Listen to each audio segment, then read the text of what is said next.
Now see animal realm. Their classification is fourfold. Those who have many legs, caterpillars, isn't it? Is there any other who have many legs? Mm-hmm.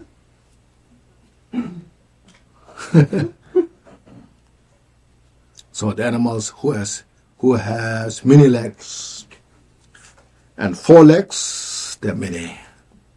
Cattle, horse, so forth. Dogs. 2 legs, kangaroo. Is that of 2 legs or 4 legs? Kangaroo? Yeah, kangaroo.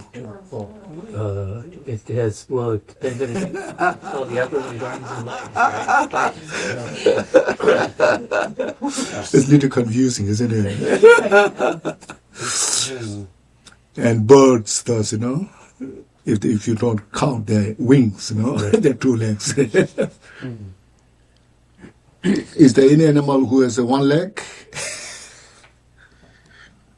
And those who are without legs, there's like snakes, so forth. No leg. It's amazing. Without leg, they can move so fast, Fish. Yeah, a lot of in the ocean, a lot of fish. Where are they located? Mostly in the ocean, then plain or forests. See, most of them, see, the ocean is the place they abide. So many. What type of suffering do they experience? The suffering of beings are used by human beings. The suffering of slaughter and the suffering of being eaten by one another. The first is used. The first is according to the domestic animal under the power of human. I think now the invention of the transportations, cars, so forth, I think gave a great relief to those animals. In the past, we used horses, buffalo, yaks, donkeys. We tortured them so much. So it's huge luggage. And then we whip, force them. So much suffering there. And we have no concentration. They are suffering. So for this, as I mentioned, the modern technology, all the vehicles, I think it's very wonderful. As is stated, powerless, see, they are tortured. They have no power. They cannot express, I cannot carry, it's too heavy. I cannot walk.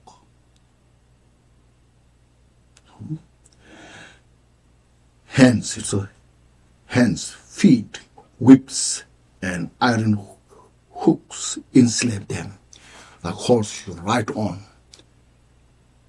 And then, your hand whips, your feet press them, walk, run. And some horses you see, while they're running, just collapse on the road.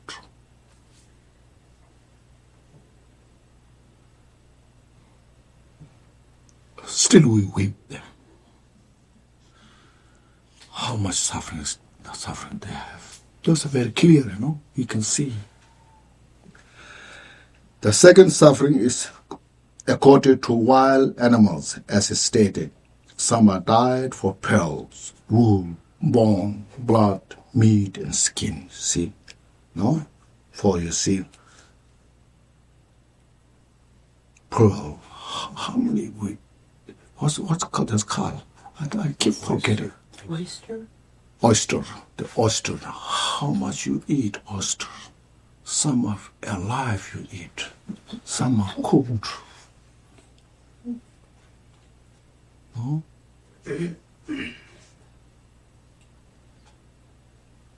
See? and wool, like say sheep and other, like say in South America they call llama, but they call yama, and here we call llama. The wools are used, Sometimes they're killed. In many other countries, the sheep is killed, take the wool, and bone like the elephant trunk, tiger bone. To say this is so important medicine. You hunt them, kill them, and musk deer, and the bear, those blood, so the reindeer blood on the head, on the horn. When the horn is young, supposed to be very powerful medicine. Yeah, and many of them are killed for that.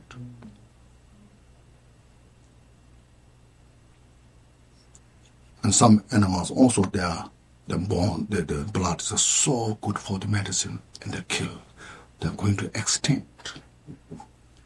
And meat, of course, how much we like to eat meat, and how much suffering they go through.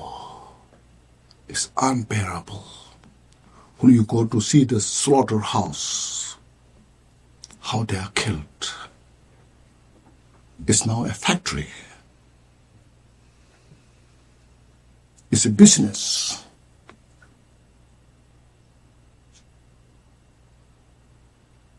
And how much suffering they have. Oh. There's a story in the past, you see. It was in Tibet. You see.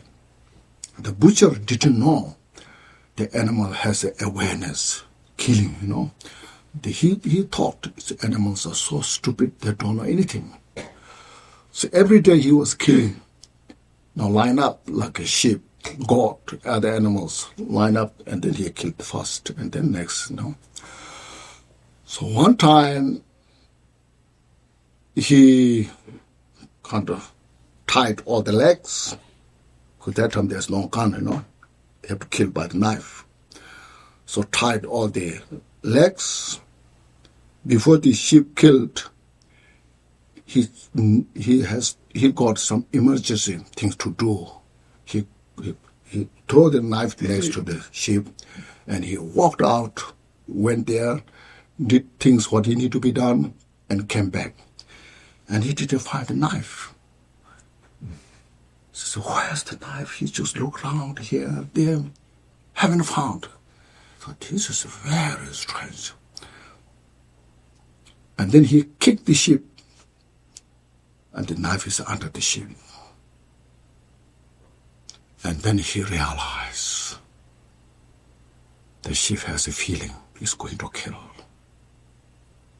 That which he didn't know. Then he was so moved. The sheep aware that he was going to kill. Oh, I'm so bad person. How many sheep I have killed? I'm worthless. Taking all those lives. I better die than live this way. So he got such a strong compassion, all that he killed. And his remorse was like 100%. And he just jumped from the bridge to the river, out of remorse, renunciation, compassion.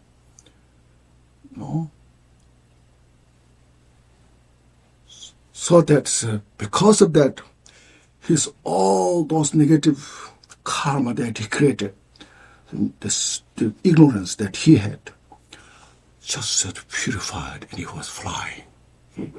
Instead of he was dead. Now there, way up in the mountain, there's one retreatant. He was just thinking, I'm so great. In my life, I'm the retreat. I'm a great teacher. I know Dharma this much.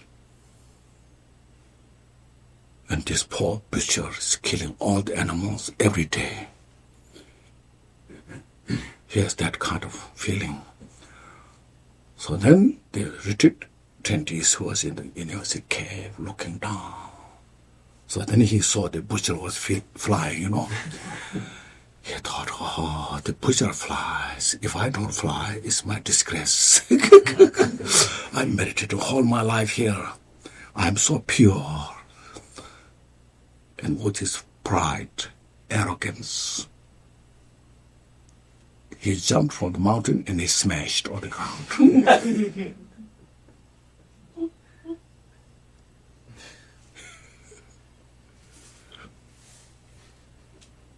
Says, look at this.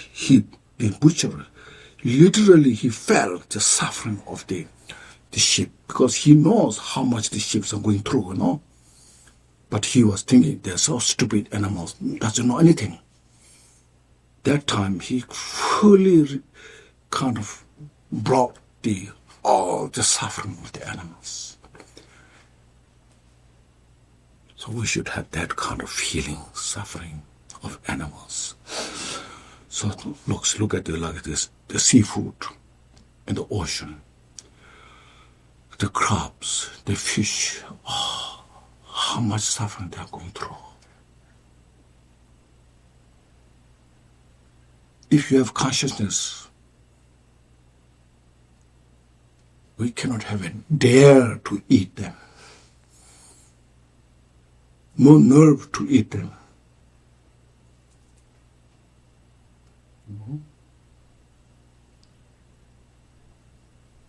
For environment reason, for ecology reason. More we destroy their life, it harms our life. It's interdependent.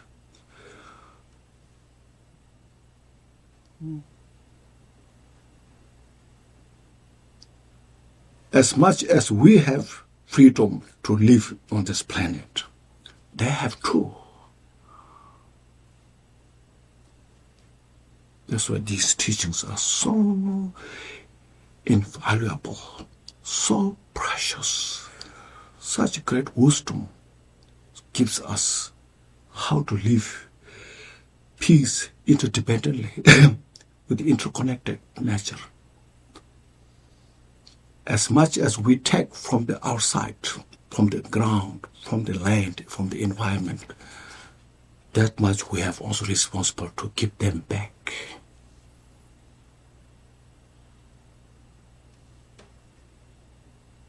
This is what Buddhism is, what Buddha is talking about.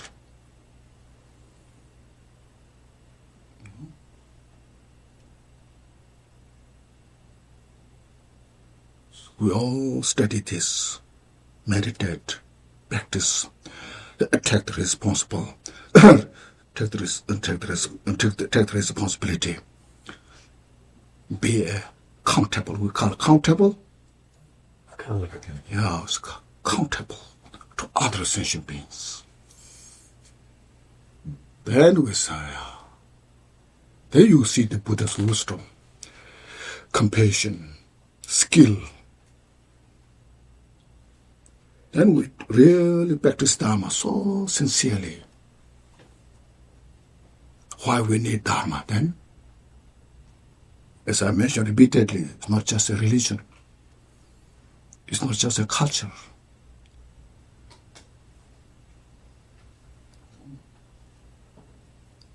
So the suffering is mentioned here. So we need to concern to those. To have some kind of feeling. When we eat meat, we enjoy their meat. How much suffering they went through for our enjoyment. How that can be justified.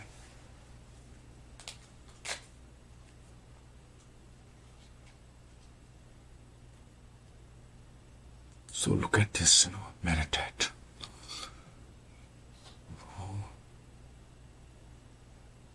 We cannot tolerate even somebody says a bad word. You are not a good person. So immediately it hurts our heart. Say, why? Why I'm not a good person? You immediately argue, isn't it? And those animals, they have no any that kind of regard, respect.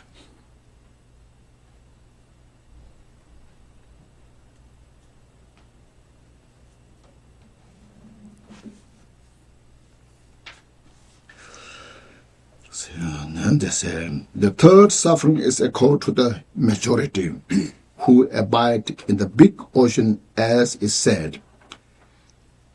They eat whatever falls into their mouths. It means in the ocean. Now, every day, how many, like the crabs, fish are taken out? In the past, how much? It's intense, no? The bigger one eats small one, whatever comes to their mouth. And the smaller ones, they pierce the big one.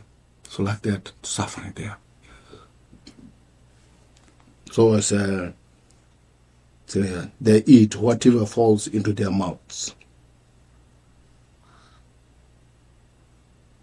So like the whale, or they're like shark or fish, big fish. How many small fish they're eating every day? Oh, to fill their stomach, this big stomach. So,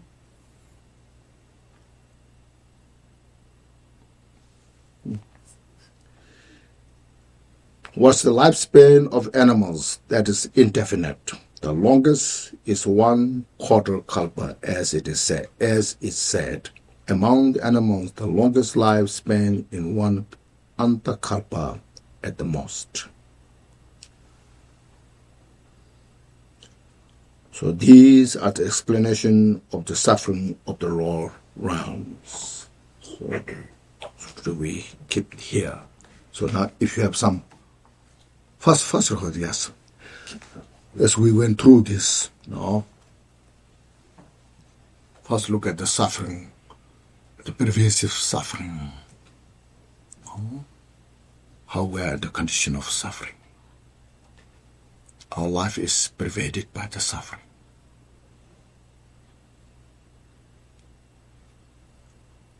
The second suffering, the changeable suffering or the suffering of change. In our human realm, we have that kind of lot of joy, pleasure, peace, happiness, constantly changing. Look at that.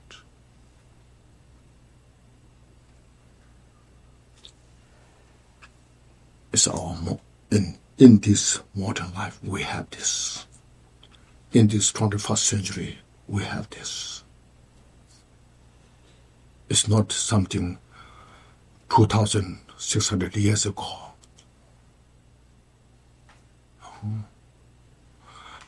Look at this. Just confirm ourselves. Understand this. Then look at observe the suffering of hell realm. The hot, cold.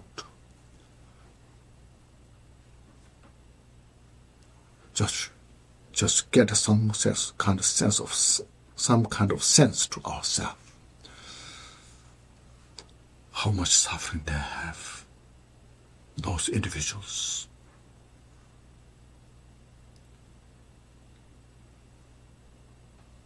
Then reflect on the suffering of the hungry spirits.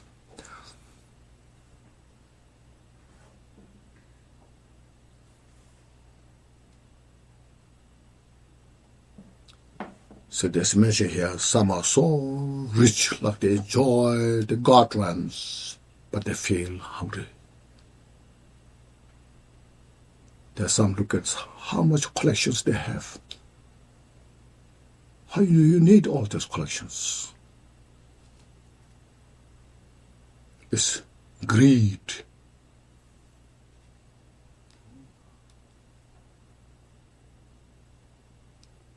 We're just thinking, just only today, for only oneself. not thinking for the future, not thinking for others.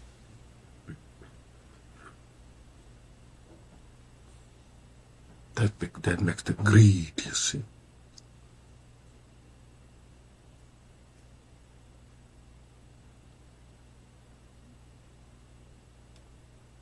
I have some question, Khenchen. Oh, I have some question. Before I leave here. first let me finish this. We're just contemplating, just contemplating. Don't ask questions. Just try to observe those into you. Bring in your mind, just feel. Just, suffering of the hell realms, suffering of the hungry spirits. Then, those are, we don't know. There are individuals who are like a suffering of hell realm. There are some individuals like a hungry ghost. But animals are so obvious, so clear. How innocent they are. They haven't made any mistake to kill them, torture them. They're just eating grass on the ground. Drink the water freely from the mountain. But we kill them.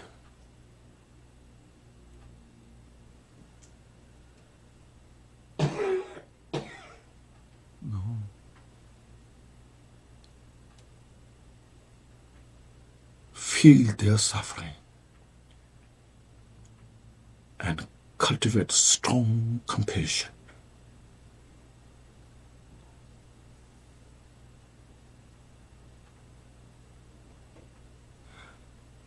And then get a sense of responsibility to others, at least to cultivate the mind.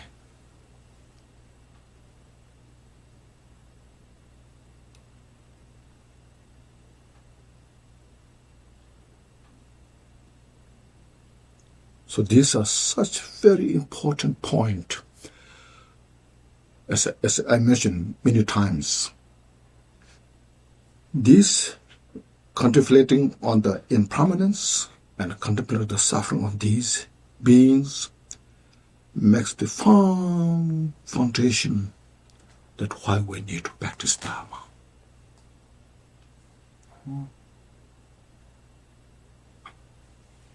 It's not being religious, it's not being spiritual, it's a being of responsibility.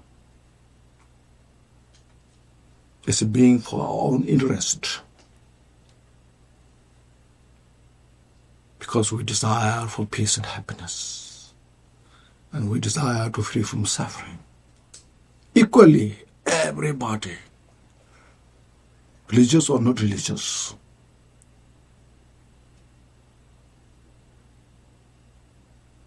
look at this.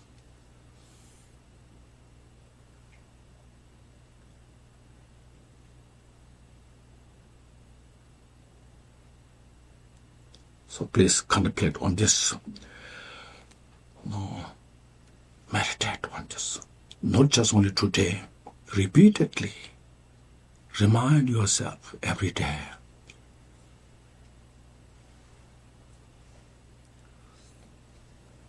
Okay, Chi, what do you have? You have profound question. I have a question that I think that you talk about the hell. The hell is not some of the another world, but the hell is right here. Yes. Sometimes we when we are suffering, we are really on the hell too, because of the hell because I already experience for this, because when I have my daughter, and sometimes before she leave me, and sometimes I feel that, oh my God, what happened, and this suffering is continuous and never to finish, that's why I pray for Buddha and all over the deity. I thought that I don't like to live in this life because it's too much for suffering. It's like that. And also I talk with many of my friends, and some of them is also to leaving their lover or something like that, and they feel the suffering like this, that they continuously never to finish. That's why it's like in the hell. And also I have my uncle, when he is young, he go to hunting a lot of the deer, and when he's old, he have the diabetes, and when he go to the hospital, but the people, he need to be cut their legs, his legs, because he died diabetes. And in this moment he called me and my mom, and he told that really right now I am very regret, because before I always to go to hunting too much, and right now I feel that really the hell of the cutting is I always to experience all this. That's why I think the hell is not really this. Even the hungry ghost, like right now in this life, maybe we live with some people is have the appearance of the human, but they are hungry ghosts because their mind have some kind of the attitude and something like the hungry ghost. It's not some of hell. That's what we imagine they have another world, but it's still here. It's really here. You're right. And also I think that the Lama and all of the people. The Lamas were also hungry ghosts. Don't experience this, don't know this. That's why even you just think that another work is not this work, because you never to experience this suffering like us. Yes, very good. Thank you for your tips. Yes, Deborah, you have? Oh, yeah. My main question is, what do you do when you accidentally kill an animal? But specifically, what do we do, say we're driving up here and we hit a deer. That's happened to me and many people. What do we do if we injure the deer, and what do we do if we actually kill the deer? Practically, what do we do? So now practically, we cannot do so much, you know. Yeah. But just basically what I'm saying is now how suffering they are, you know. And so we do our best. First, you feel the suffering of the sentient beings. You know, look at this precisely. The most important things, I have Dharma. The most important, the best solution is I look at the suffering and then cultivate bodhicitta. Exercise. I will achieve enlightenment. Then including this deer or any other sentient beings, then I will dedicate my life to benefit all sentient beings. Because at that moment, we're helpless, you know. Yeah. It's not we're not taking any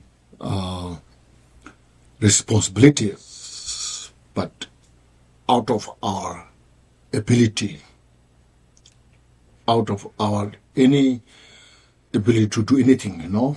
So look at the concern, how much suffering is going through, and then just develop strong compassion. So now I must cultivate bodhicitta. Because that's the absolute way, absolute solutions. It may take many lifetimes, doesn't matter. But start today.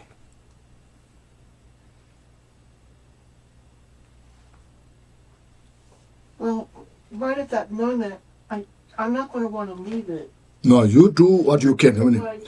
you do what you can, whatever you can, you see. whatever you can find a way how to help.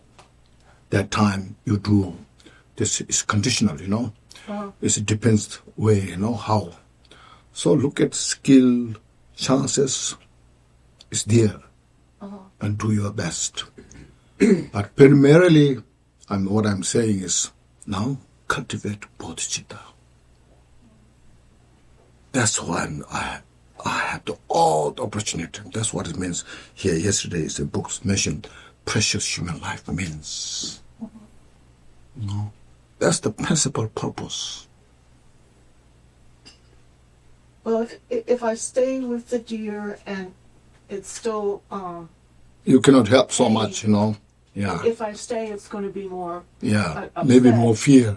Yeah. You know, So if you live alone, maybe has less fear. yeah. You know, can feel it. If it does the pain, but no one is disturbing that, you know, Yeah. because deer is not something. It's not a domestic animal. Yeah. You know, so it's usually it's just a mountain. So if there's somebody who's watching at them, then where their pain, there's a lot of fear. Yeah. Still, they also maybe hit me or kill me, you know. Yeah. So just as mentioned, do whatever you can and live alone. Yeah. That's the only chance. Maybe move. Yeah, move maybe Far. far if possible. Yeah, but still, yeah. I want to be. I want to leave it. Still. That's so. Yeah, it's a But very just so difficult. that- Yeah, very delicate situation. You know. Yeah. Yeah. Okay.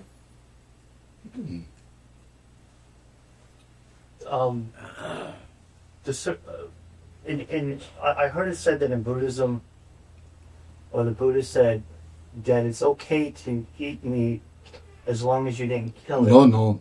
But did you say eat meat? Okay. Well, yeah. Okay. Where you get that? Well, because he died because he ate pork. But You see, but that's the point. You see. So it's not okay. but my question was, I hear that come up a lot. People say it's okay to eat it because it's already dead. Yeah, see, somebody's dead, it's okay. Then yes, yeah, then yeah, eat But if you like. But the thing about it is, I wonder, the circumstances in which that was originally said, does that necessarily... Originally, Well, what I'm basically saying is the circumstances in which that was originally stated in the time and the culture, does that really translate into our culture? Because what I'm thinking is that when I go to the market and I buy meat, I'm taking my money that I got from my livelihood, that's and I'm right. paying for the meat, and I'm Exactly. encouraging the industry. That's right. So, is there a difference between basically the time and culture in which it was said you can eat meat because it's already dead? Does that really translate into our current circumstances in the market economy, so to speak? I'm not saying you should eat meat. No, I'm not saying that you said that we should eat meat. Then, But that whether it's... so you're arguing, say it's okay to eat meat, and I'm buying meat. What should I do? You know? No, my question was basically when it was stated, or when the rationale, is that something that's related to a particular time and the circumstances that doesn't apply to our particular time and circumstances? I'm not so much talking about the prohibition, but the karmic effect. Yes, it's interdependent, interconnected. You see, so we all collectively creating something. Sometimes without knowing.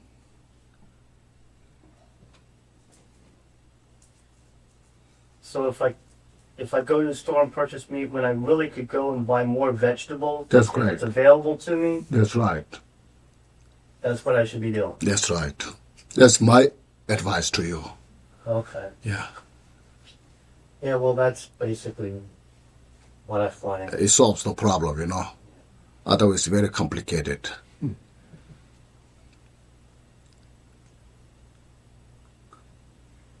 Since nowadays, there are a lot of choices. In the old, maybe not my choice. But now there's so much. So still if you make excuse, that doesn't solve the problem. No, so we do the right things. No, and feel others, their suffering. I used to eat meat. Mid-90s, I stopped eating meat.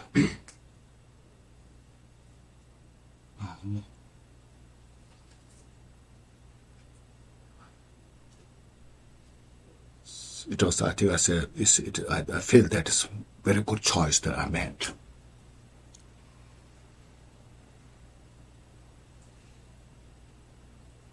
So if somebody complains, the Vajrayana practitioner, they eat meat, they say, oh, we're allowed to eat meat.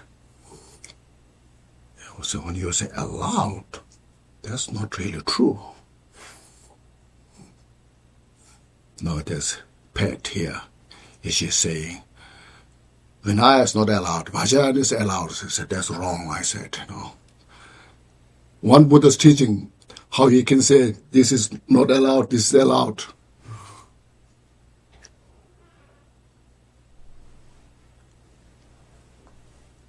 No?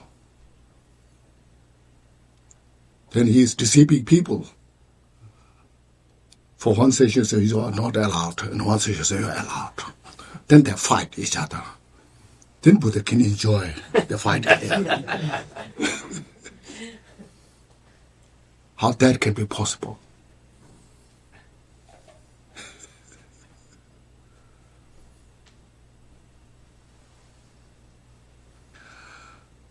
Do or not is individual choice. No? So nobody can say, like me, everybody should not eat meat. I cannot say that. But I can recommend. Then it's individual's choice.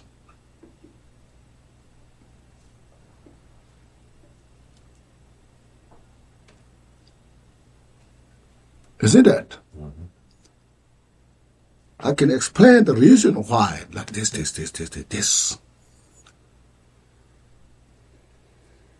Then if you want to practice or not, it's your choice.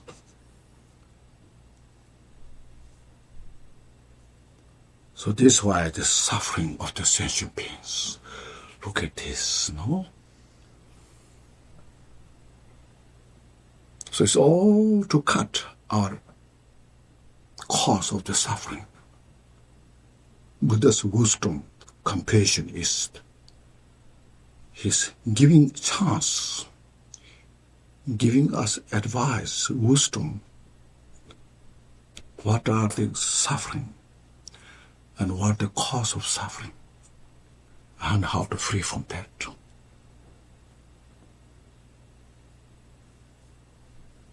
He's not presenting as a religion to believe.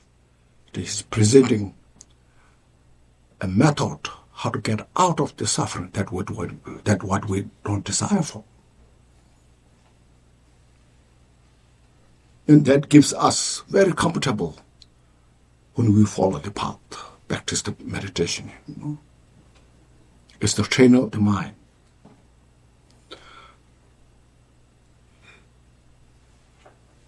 Make sense?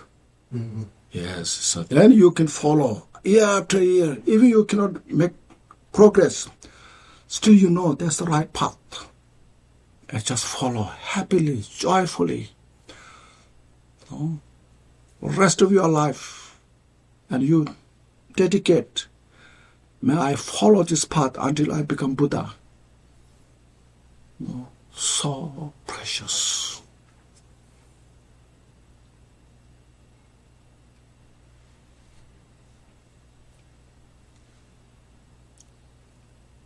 Any questions or any statement? Yeah.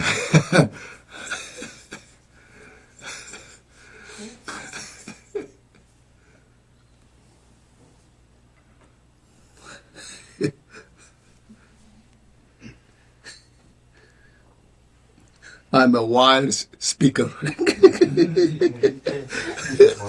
Oh. I don't articulate well.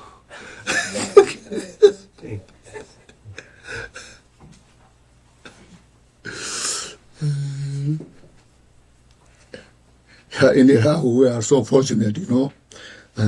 I also feel fortunate to discuss like these things, you know. And I also feel fortunate when I read this kind of book, you know, so precious. I'm also like yourself. I don't believe blindly.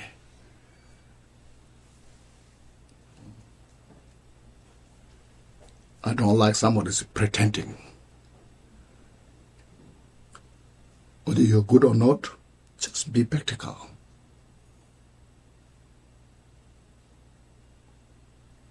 I feel comfortable with that, you know. So I feel fortunate. Yes, Dave. Do you have any tips for watching the mind in the moment, like before you get angry, or like if you see like a form of greed arise? Yes. That you watch the mind to stop more suffering from arising? Yes. Or to eliminate the suffering for other people? Yes. That while you're like excited or, Yes. you know, I'd say ready for... First of all, since you have read many books and have received many teachings, you know relation with your mind, what are the causes of suffering? What are the great causes of suffering? You know that. So first you understand these things. And we repeatedly manifest those. And we have a lot of limitation in these practices. You see it. And you know it's as mentioned, not just from religious point of view, belief, it's reality. So by looking at these, you aware, you acknowledge. First, that's very important. Yes. Second tip, you prepare. I will make every effort not to give rise to these thoughts. When you are calm, when your mind is calm, peaceful, whatever situation I face, regardless, those people I like, I don't like, but I will never give rise to these thoughts. That's very important. Make that preparation. And then the mindfulness is the key. Mindfulness and awareness. Those two are the key factor.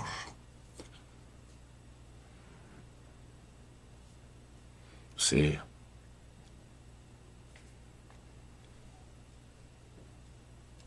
Then in some cases, if this thought rises, then immediately capture it, aware it. Oh, this is still coming. At that time, instead of blaming that individual which you related, look back to your mind. This gives me suffering to me.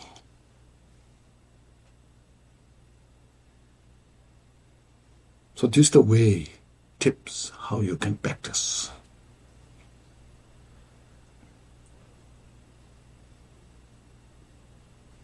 Okay? Yeah. It's healthy? That's healthy, yeah. Okay. Yes. Yeah, okay. This goes along with what Dave asked. Yesterday, I was working in my shop, my bagel shop, and incredibly busy. Lines out the door for 3 hours, and I was the only one working in front.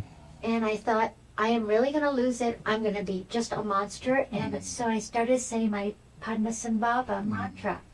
And I think now I understand why it worked. Every time I would say it and someone would be difficult, I would look at them totally differently. Yes. And it was the awareness of my actions because I was saying the mantra. And I couldn't figure out why I was Yes. So that's all it is. That's how it works, you see. Yeah, that's me. You be now. Yeah. Be with you, Yeah. yourself. it make life so easy yesterday. Yeah, it makes life much easier. That's what's called human value. You could manifest your value. Because I could not have done it without my mantra. Exactly. So that's what Buddhism is, why we need it. You know?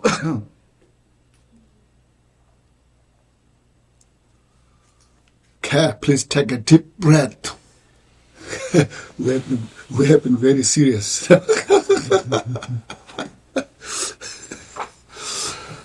Just relax, take it easy, and then we'll say the dedication prayer.